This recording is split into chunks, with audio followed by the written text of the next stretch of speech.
বাবা কেন বিটেকের স্টুডেন্টরা নিজের সাথে বিসিএকে কম্পেয়ার করছো? একটা স্টুডেন্ট 11-12 আর্টস নিয়ে পড়েছে, তার কম্পিউটার অ্যাপ্লিকেশন ছিল, সে হয়তো একটু ভালো অঙ্ক করতে পারে না, কিন্তু সে অঙ্কটা শেখালে করতে পারবে। সে বিসিএতে সে পরিশ্রম করছে, ভালো রেজাল্ট করছে, চাকরি পাচ্ছে। আমার ছাত্রী চাকরি পেয়েছে, আমার ছাত্ররাও চাকরি পেয়েছে।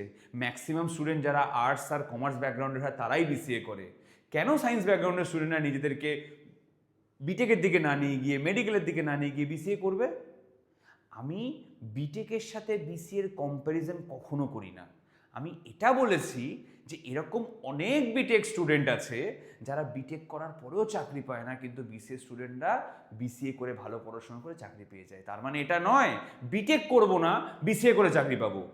40-30% আইআইটি গ্র্যাজুয়েট চাকরি পায় না। সব মিলিয়ে বড় বড় আইআইটিতে হয়তো ভালো প্লেসমেন্ট হয়, পরের দিকে আইআইটিতে 21টা না 22টা আইআইটি আছে, সবাই কি চাকরি পায়? আইআইটিতে বিটেক গ্র্যাজুয়েট কেন চাকরি পাচ্ছে না? চাকরি কখনো ডিগ্রি দিয়ে হয় না।